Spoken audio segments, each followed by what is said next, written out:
الحمد لله الذي لم يزل عالما قديرا قديرا والصلاة والسلام على رسوله أرسله بالحق بشيرا ونذيرا وعلى آله وصحابه كثيرا كثيرا. أما بعد فأعوذ بالله من الشيطان الرجيم. بسم الله الرحمن الرحيم.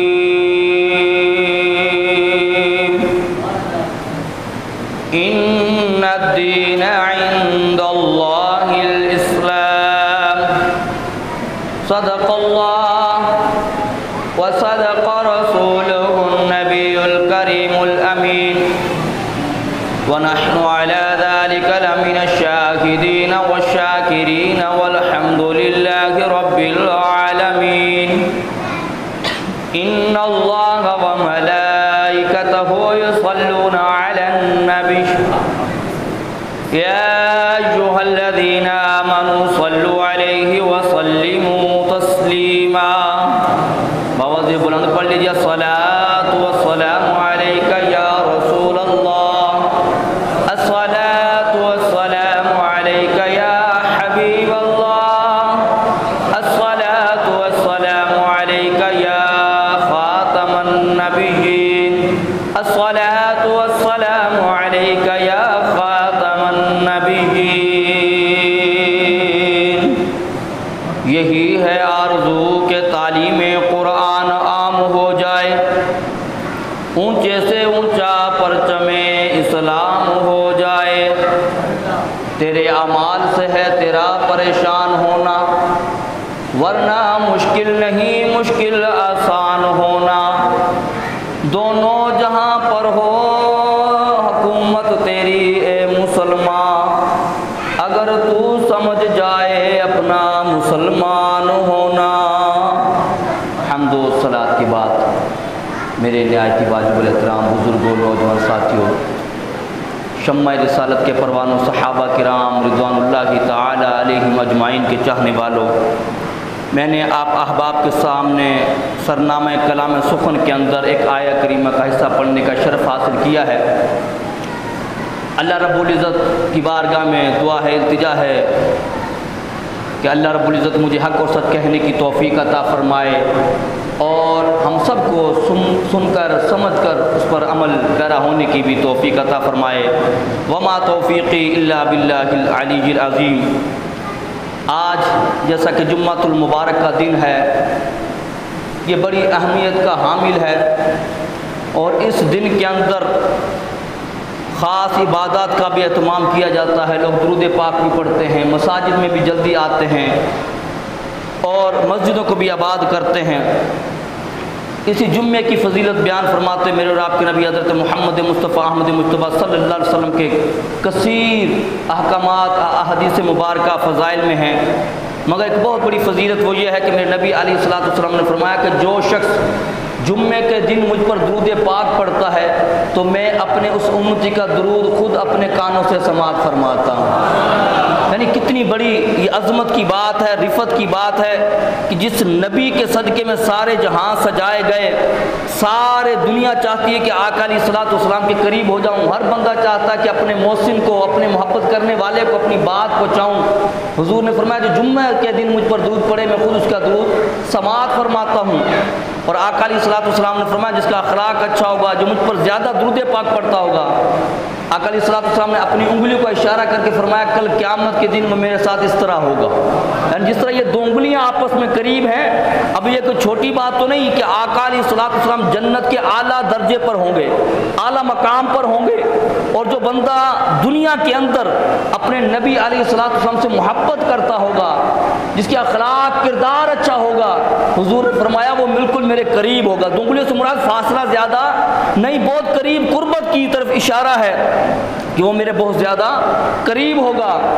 اور عزیزان گرامی، میرے اور آپ کے نبی حضرت محمد مصطفیٰ احمد مجتبیٰ سب کہہ دیجیا کرے صلی اللہ علیہ وسلم، شرمایا نہ کریں۔ صلی اللہ علیہ وسلم جو بندہ درود پڑھتا ہے نا، یا زبان سے درود پڑھتا ہے، وہ رب کائنات اپنے اس بندے پر رحمت کی نگاہ فرما دیتا ہے۔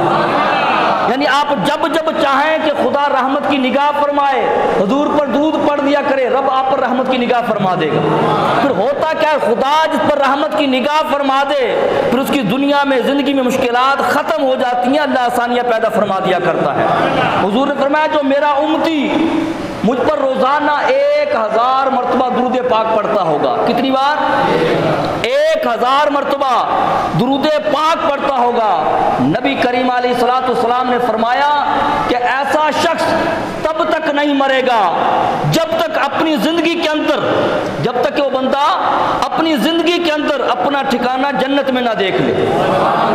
اب آپ سوچ رہے ہوں گے کہ 1000 دفعہ درود پاک پڑھنا یہ تو بہت زیادہ ہے، تو یہ کس طرح بندہ 1000 مرتبہ درود پاک پڑھ سکتا ہے، درود و سلام پڑھ سکتا ہے؟ تو اس کے لیے میں آپ کو ایک طریقہ بتاتا ہوں، اگر آپ نے اس کو سمجھ لیا تو عمل کرنے میں آسانی ہو جائے گی۔ وہ کیسے کہ دیکھیے کہ جب بندہ یہاں پر بیٹھا، آپ یہاں سے گھر کے لیے نکلتے ہیں، گھر کے لیے نکلتے ہیں، گھر گئے، کھانا کھانے بیٹھے، جب کھانا کھانے بیٹھے تو کھانا کھاتے وقت آپ چاہے تو دنیا کی باتیں کریں، آپ چاہیں تو گھر والوں کی باتیں کریں، آپ جب کھانا کھا رہے ہیں کھانا بھی کھاتے رہیں، ساتھ درود و سلام بھی پڑھتے رہیں۔ آپ کمپنی میں کام کرنے کے لیے جا رہے ہیں، آدھا گھنٹہ لگتا ہے پیدل یا گھنٹہ لگتا ہے جانے میں، دور ہے، کام پر جا رہے ہیں، اب آپ کی مرضی کہ آپ گھر سے جاتے وقت چاہے گانے گنگناتے جائیں، چاہے اپنے دماغ کے اندر کوئی پروپیگنڈا سازشیں سوچتے جائیں، آپ کی مرضی، تو چاہے آپ اس زبان سے کسی کی غیبت چغلی کرتے جائیں، مگر جب تک آپ سفر میں جا رہے ہیں آپ کیا کریں؟ درود و سلام پڑھتے رہیں، آپ کام بھی کرتے رہیں، ساتھ درود و سلام بھی پڑھتے رہیں۔ ایک نوجوان کا واقعہ کہتے ہیں، جب اس نے سنا کہ اس طرح درود پاک پڑھا جاتا ہے، رات کو جب سونے لگے ہو نا، آرام کرنے لگے، بہت سارے لوگ آرام جب کرنے لگتے ہیں تو نیند نہیں آ رہی ہوتی، کوئی موبائل پہ ڈرامہ دیکھ رہا ہے، کوئی موبائل پہ مووی دیکھ رہا ہے، کوئی موبائل میں گانے سن رہا ہے۔ اگر آپ چاہیں تو موبائل کو رکھ کر اس وقت جب تک نیند نہ آ جائے نبی علیہ الصلوۃ والسلام پر درود و سلام پڑھنا شروع کر دیں۔ اب آپ کو کام کر رہے ہیں، کوئی کام کر رہے ہیں، کہتے کہ نوجوان کارپینٹر تھا، ہاتھ سے کام کرنے والا، کہتے جب اس نے یہ بات سنی کہ جو نبی علیہ الصلوۃ والسلام پر 1000 مرتبہ درود پاک پڑھے گا وہ تب تک نہیں مرے گا جب تک جنت میں اپنا ٹھکانہ نہ دیکھ لے۔ سمجھیے گا میری اس بات کو، ہو سکتا ہے کہ یہی بات آپ کو کسی کو سمجھ میں آ جائے، اگر ایک نے بھی عمل کر لیا، ایک کو بھی بات سمجھ میں آ گئی تو میں سمجھوں گا کہ میرا بیان کرنا، میری یہ محنت کرنا قبول ہو گیا ہے، اور اللہ تعالیٰ اس کے صدقے ہم سب کی بخشی فرما دے۔ کہتے کہ وہ کہتا میں کارپینٹر کا کام کرتا تھا، اب میں نے اپنا معمول بنا لیا، جب میں گھر سے نکلتا پہلے دنیا کی باتیں گانے گنگناتا تھا، پھر میں نبی علیہ الصلوۃ والسلام پر درود و سلام پڑھنا شروع کر دیا۔ کہتا کارپینٹر کا ہاتھ سے کام کرتا تھا، میں وہاں کام بھی کرتا رہتا اور حضور پر درود و سلام بھی پڑھتا رہتا تھا، حضور پر درود و سلام بھی پڑھتا رہتا۔ وہ کہتا جب میں نے اس طرح کرنا شروع کیا مجھے درود پاک پڑھنے سے اتنی محبت ہو گئی، مجھے درود پاک پڑھنے کی برکت کی وجہ سے میرے دل کو اتنا سکون ملا، کہتا کہ پھر میں نے اپنے دوستوں کے ساتھ جو بیٹھ کر گپیں لگاتا تھا، جو ان کے ساتھ بیٹھ کر دنیاوی باتیں کرتا تھا، پھر میں اپنے دوستوں کو ٹائم دینا بھی کم کر دیا، میں وہ جو ٹائم دوستوں کو دیتا تھا وہ ٹائم بھی میں درود و سلام پڑھنا شروع کر دیا۔ کہتا رات کو میں گھر پہ آتا ڈائجسٹ پڑھتا یا گانے سنتا، کہتا اب مجھے درود پاک پڑھنے میں اتنا مزہ آنے لگا کہ میں رات کو جب گھر پہ آتا تو کھانا وغیرہ کھا کے گھر والوں کو ٹائم دے کر جب بستر پر جاتا تو کہتا میں کوئی گانا نہیں گاتا، کوئی فلم مووی نہیں دیکھتا، موبائل پہ فیس بک یا واٹس ایپ استعمال نہیں کرتا، بلکہ میں کیا کرتا حضور پر درود و سلام پڑھنا شروع کر دیا۔ کہتا میری ایسی روٹین بن گئی کہ وہ کہتے نا میں سو جاؤں یا مصطفیٰ کہتے کہتے، کھلے آنکھ صلی اللہ کہتے کہتے، کہتے پھر ایک وہ مقام بھی آیا، کہتا میں رات کو سویا، خود تو سویا ہوا تھا، میری قسمت جاگ اٹھی، رات کو آقا علیہ الصلوۃ والسلام نے مجھے اپنا دیدار کروا دیا تھا۔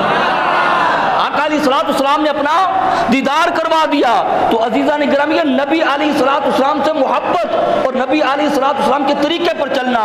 اب ہم سوچ رہے ہوں گے کہ یار ہمارے پاس دین بھی ہے دنیا بھی ہے، اب ہم اگر دین پہ چلتے ہیں تو دنیا پر کیسے چلیں گے؟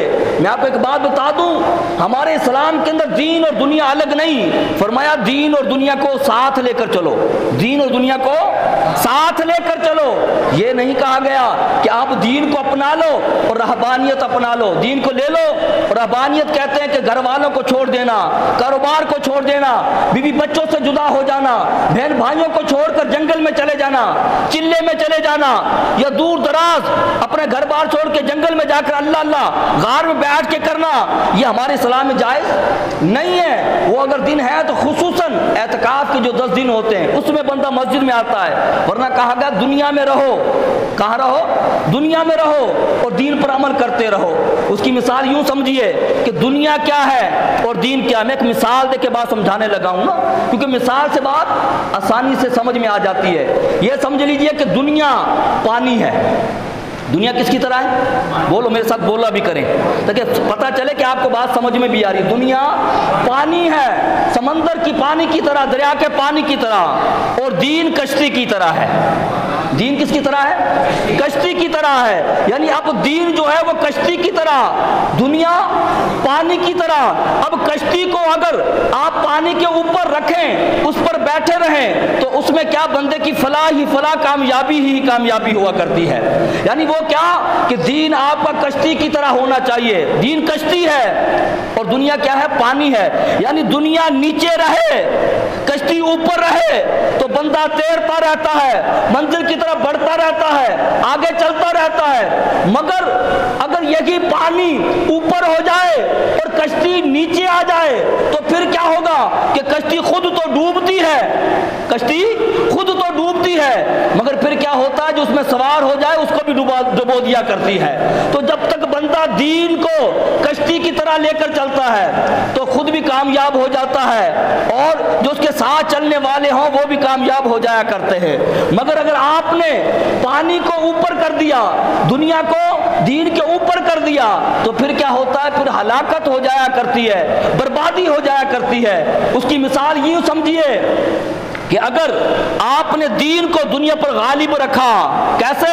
اللہ کی طرف سے اذان آئی، حی علی الصلاۃ، حی علی الفلاح، لوگوں آ جاؤ نماز کی طرف، لوگوں آ جاؤ کامیابی کی طرف۔ اگر تو آپ نے، آپ کی دکان تھی، لاکھوں روپیہ کما رہے تھے آپ کی فیکٹری تھی، کروڑوں کا کاروبار چل رہا تھا، یہ دنیا کیا ہے؟ پانی کی طرح۔ آپ کاروبار میں بیٹھے ہوئے تھے کہ اچانک آواز آئی کہ لوگوں آ جاؤ نماز کی طرف، دکاندار آ جاؤ کامیابی کی طرف، اے محنت مشقت کرنے والے، دنیا کمانے والے آ جاؤ نماز کی طرف۔ اس وقت جس بندے نے اپنی دکان کو چھوڑ دیا، لاکھوں کا کاروبار تھا، کسی کی کروڑوں کی ڈیل چل رہی تھی، اس نے کہا دیکھو لوگوں، یہ دنیا پانی کی طرح ہے اور دین کشتی کی طرح ہے، میں مسلمان ہوں اور اب مجھے خدا کی طرف سے آواز آ گئی ہے، ایک طرف دین ہے اور دوسری طرف دنیا ہے، ایک طرف پانی ہے اور دوسری طرف کشتی ہے۔ کہا جب تک کشتی میں بیٹھا رہوں گا تو تیرتا رہوں گا، منزل کی طرف بڑھتا رہوں گا۔ اب مجھے خدا کی طرف سے آواز آ گئی، بندے نے اپنا کاروبار چھوڑ دیا، مسجد کی طرف آ گیا، تو یوں سمجھیے کہ اپنی کشتی کو پانی کے اوپر رکھ کر چلانے کے لیے آ گیا ہے۔ اور اگر اس وقت اس نے اذان کی آواز سنی، اپنے کام کو ترجیح دی، اپنے کاروبار کو ترجیح دی، اپنی دکان کو ترجیح دی، اپنے بزنس کو ترجیح دی، اپنی شادی کو ترجیح دی، اپنی بیوی بچوں کو ترجیح دی، تو پھر یوں سمجھیے کہ اس نے جو ہلاکت تھی دنیا وہ اپنے اوپر غالب کر لی اور دین کو نیچے کر دیا۔ تب بندہ ڈوب جاتا ہے، برباد ہو جایا کرتا ہے، اور جو بندہ سارا کچھ چھوڑ کر خدا کی طرف آ جائے وہ بندہ کامیاب ہو جایا کرتا ہے۔ تو یہ بتائیے ایسا ہے یا نہیں ہے کہ آج ہم دنیا میں جب ہوتے ہیں اس وقت جب خدا کی طرف سے آواز آتی ہے، ایمان سے بتائیے کیا اس وقت ہم کشتی کو پانی کے اوپر رکھتے ہیں یا پانی کو کشتی کے اندر لے کر آ جاتے ہیں؟ بتائیے، یہ ہمارا دل جو کشتی کی طرح ہے نا ایمان، اب اس وقت کیا ہوتا ہے؟ ہوتا یہ ہے کہ ہم لوگ خدا کو چھوڑ دیتے ہیں، کاروبار کو نہیں چھوڑتے۔ ایسا ہے یا نہیں ہے؟ فلم دیکھ رہے ہیں، اللہ کی طرف سے اذان آ گئی، کاروبار کر رہے تھے، اذان آ گئی، دوستوں کے ساتھ بیٹھے تھے، اذان آ گئی، ہم نے دوستوں کو نہیں چھوڑا، خدا کو چھوڑ دیا، کاروبار کو نہیں چھوڑا، خدا کو چھوڑ دیا، ہم نے اپنے تعلقات کو نہیں چھوڑا، خدا کو چھوڑ دیا، سفر کر رہے تھے، اپنی گاڑی تھی، اذان ہوئی، نماز پڑھ سکتے تھے، ہم نے سفر کو جاری رکھا، خدا کو چھوڑ دیا، تو پھر ہوتا کیا ہے؟ پھر بندہ ہلاک ہو جایا کرتا ہے، کامیاب نہیں ہوا کرتا۔ اس کی مثال یوں بھی سمجھ لیجئے کہ جب بندے پر زکوٰۃ فرض ہوتی ہے، زکوٰۃ فرض ہوتی ہے، جب اللہ کی طرف سے زکوٰۃ فرض ہوئی، اللہ نے کہا زکوٰۃ ادا کرو، دل نے کہا نہیں یار پیسے کم ہو جائیں گے، پیسے خرچ ہو جائیں گے، بندے نے پیسے بچا لیے، خدا کے احکامات کو چھوڑ دیا، تو پھر ایسا ہے کہ اس نے پانی کو کشتی میں سوار کر لیا، اب وہ نادان یہ سمجھتا ہی نہیں، وہ پہچان ہی نہیں سکا، یہ پانی کشتی میں آ گیا، نہ کشتی بچے گی نہ میں بچوں گا، میں بھی برباد، میرا ایمان بھی ختم ہو جائے گا۔ اس وقت بندے پر دو چیزیں ہوتی ہے، ایک ہوتا ہے کہ اسلام کو غالب کرنا، دنیا کو غالب کرنا، دوسرا دین کو غالب کرنا۔ اس وقت جب بندے کو اللہ کی طرف حکم آ جاتا ہے کہ زکوٰۃ دو، جو زکوٰۃ دے دیتا ہے وہ کیا کرتا ہے؟ وہ دین کو دنیا پر غالب کر دیتا ہے، کشتی کو پانی کے اوپر رکھتا ہے، تو اللہ تعالیٰ اس کو کامیابی اور کامرانی عطا فرما دیتا ہے۔ حج کا سیزن آیا، بہت سارے لوگ ہیں کہ جب حج کے دن آتے ہیں، حج کرنے کے لیے پیسہ ہوتا ہے، حج نہیں کرتے، کیا نہیں کرتے؟ حج نہیں کرتے، پیسہ ہوتا کہ حج کیوں نہیں کرتے؟ لوگ کیا کہتے ہیں؟ وہ یہ کہتے ہیں کہ یار بچیاں جوان ہیں، بچیوں کا بوجھ ہے، مجھے رات کو جلدی گھر آنا پڑتا ہے، ایسا ہے یا نہیں ہے؟ بہت سارے لوگ ابھی بھی آپ کو یار اللہ نے پیسہ دیا حج کیوں نہیں کرتے؟ کہتا بچیوں کا بوجھ ہے، ان کا نکاح کروانا ہے، پہلے یہ کروں گا، مانتا ہوں اچھی بات ہے بچیوں کا خیال کرنا، ان کا دفاع کرنا، ان کی عزتوں کا خیال کرنا، نکاح کرنا منع نہیں، مگر میں قربان جاؤں، ایک یہ ہم کرتے تھے، ایک سیدنا صدیق اکبر رضی اللہ تعالیٰ عنہ تھے، حضور نے فرمایا مکہ سے مدینہ ہجرت کرنی ہے، بچیاں جوان ہیں، آپ کا بہت بڑا کاروبار ہے، آپ کے وہاں پر زمین ہے، اب وہاں کے مکے کے معزز لوگوں میں شامل ہوتے تھے، آقا علیہ الصلوۃ والسلام کا حکم ہو گیا کہ صدیق اب مکہ کو چھوڑ کر مدینے جانا ہے۔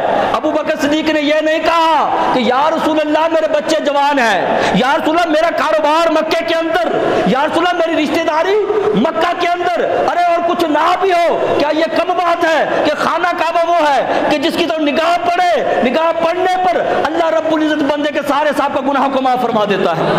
وہ مکہ وہاں پر حضور کا حکم ہو گیا، ایک مرتبہ بھی ابو بکر صدیق نے یہ نہیں کہا کہ یا رسول اللہ صلی اللہ علیہ وسلم بچیوں کا بوجھ ہے، میرا گھر یہاں پر، میری فصل تیار ہے، میری رشتہ داری یہاں پر، بس ایک حکم ہوا، آپ نے سارا کچھ آقا علیہ الصلوۃ والسلام کے نام پر اسلام کے قدموں میں قربان کر دیا اور مکہ کو چھوڑ کر حضور کے ساتھ مدینہ میں ہجرت کر کے چلے گئے تھے۔ اللہ رسول اللہ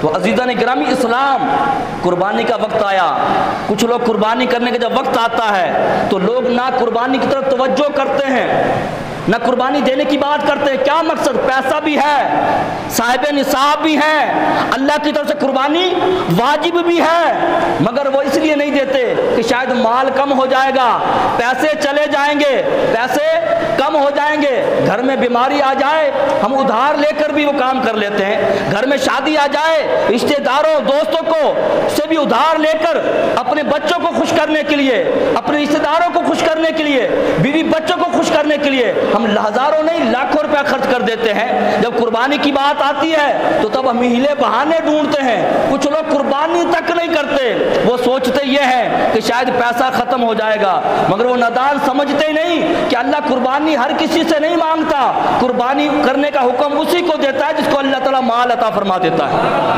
غریب سے نہیں کہا کہ قربانی کر، جس کو اللہ مال دیتا ہے۔ کہتے ہیں کہ ایک مرتبہ ایک بزرگ نے فرمایا کہ اگر کوئی تمہارے گھر پہ کچھ مانگنے کے لیے آئے، کوئی مانگنے کے لیے آئے، اس کو جب وہ چیز دے دو تو اس کے بعد کیا کرو؟ وضو کر کے مصلی بچھاؤ، 2 نفل پڑھ کر اللہ کا شکر ادا کرو۔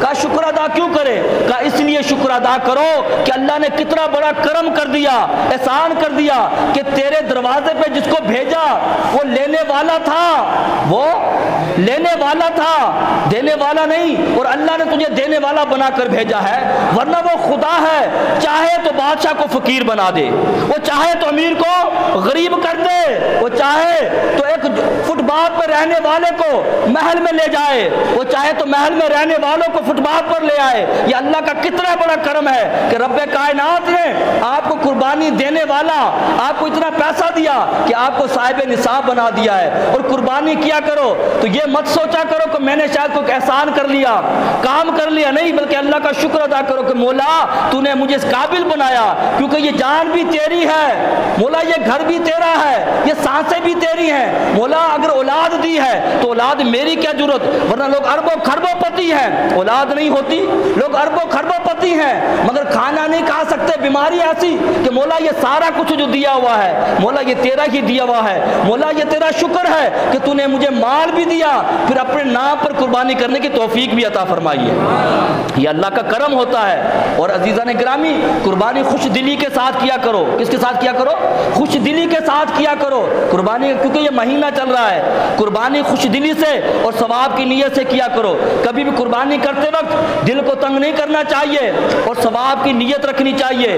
نیت یہ نہیں ہو کہ میں رشتہ داروں کو خوش کرنا ہے، نیت یہ نہیں ہو کہ بچوں کے لیے لے کر آیا ہوں، اچھے سے اچھے قربانی کرنے کی کوشش کرو جس پر قربانی واجب ہے، اور اس لیے کرو کہ مولا یہ تیرا شکر ہے کہ تیرے نبی نے ابراہیم علیہ السلام کی یاد ہے نا، حضور سے پوچھا کہ یا رسول اللہ یہ قربانیاں کیا ہیں؟ حضور نے فرمایا یہ ہمارے ابا حضرت ابراہیم علیہ السلام کی سنت ہے۔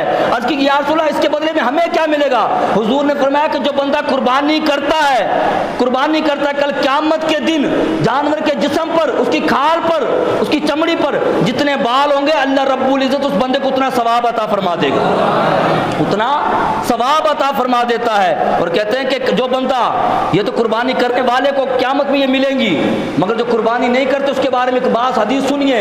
میرے نبی علیہ السلام نے فرمایا کہ جس بندے پر اللہ نے جس کو استطاعت دی، طاقت دی، اس کے باوجود وہ قربانی نہیں کرتا، میرے نبی علیہ السلام نے فرمایا ایسا شخص ہماری عیدگاہ کے بھی قریب نہ آئے۔ اندازہ لگائیے کتنی ناراضگی کا اظہار ہے، یعنی دیکھو ہم کسی سے ناراض ہونا تو ہم یہ کہتے ہیں یار مجھ سے بات نہ کرو، اگر زیادہ ناراض ہو جائیں تو ہم کیا کہتے ہیں؟ ہمارے گھر بھی نہ آؤ۔ تو یہاں پر حضور کی ناراضگی کا آپ جو ہے اندازہ لگائیے، حضور اکرم نور مجسم صلی اللہ علیہ وسلم کس قدر اس شخص سے ناراض ہیں کہ جس پر قربانی فرمایا واجب ہو اور قربانی نہ کرے، ہماری عیدگاہ کے قریب بھی نہ آئے، کیونکہ اللہ نے تجھے پیسہ دیا تو قربانی کیوں نہیں کر رہا ہے؟ تو لہٰذا قربانیاں کس طرح کرنی چاہیے؟ خوش دلی کے ساتھ کرنی چاہیے اور ثواب کی نیت سے کرنی چاہیے۔ جتنا بندے کے دل کے اندر زیادہ اللہ کی قربت کا بندے کو شوق ہوگا، جتنا اللہ کی قربت کی وجہ سے قربانی کرے گا، اتنی ہی جلدی، اتنا ہی زیادہ اللہ تعالیٰ اس کو ثواب عطا فرما دے گا، کیونکہ اللہ کی بارگاہ میں نہ گوشت پہنچتا ہے، نہ خون پہنچتا ہے، نہ کھال اللہ کو دی جاتی ہے۔